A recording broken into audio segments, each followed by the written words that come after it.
चलिए, तो पहला क्वेश्चन आपके सामने है। प्रश्न एक्सरसाइज 10 के ए का पहला क्वेश्चन जो कहता है कि कवि किसके बिना जगत में जन्म व्यर्थ मानता है। जो आपके कवि जी हैं वो किनके बिना जगत में जन्म लेना बाबू व्यर्थ मानते हैं।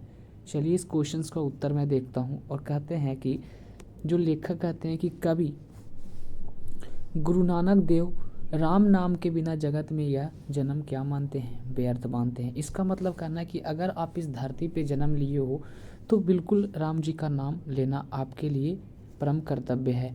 सेकेंड नंबर क्वेश्चन जो कि आपके सामने है और कहता है कि वाणी कब 20 के समान हो जाती है। वाणी जो होती है वो कब 20 के समान हो जाती है।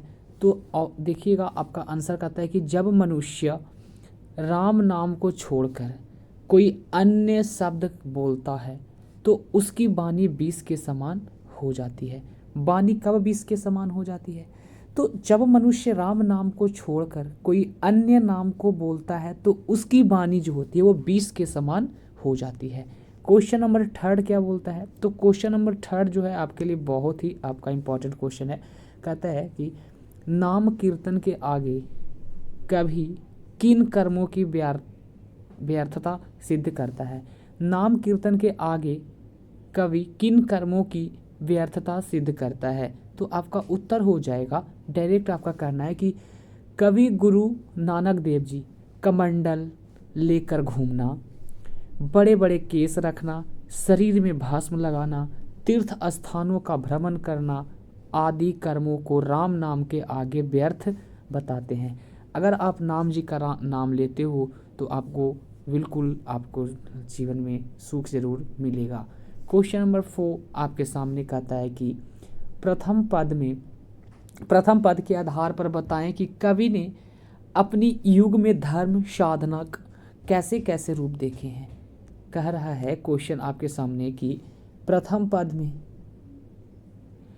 बताए कि कवि ने अपने युग में धर्म साधना कैसे कैसे रूप में देखे हैं। तो क्या आपको पता है इसका राइट उत्तर क्या हो जाएगा? तो प्रथम पद में कवि ने धर्म साधना के अनेक लोक प्रचलित रूप की चर्चा करते हैं, जैसे सीखा बढ़ाना, ग्रंथों का पाठ और कहता है ग्रंथों का पाठ।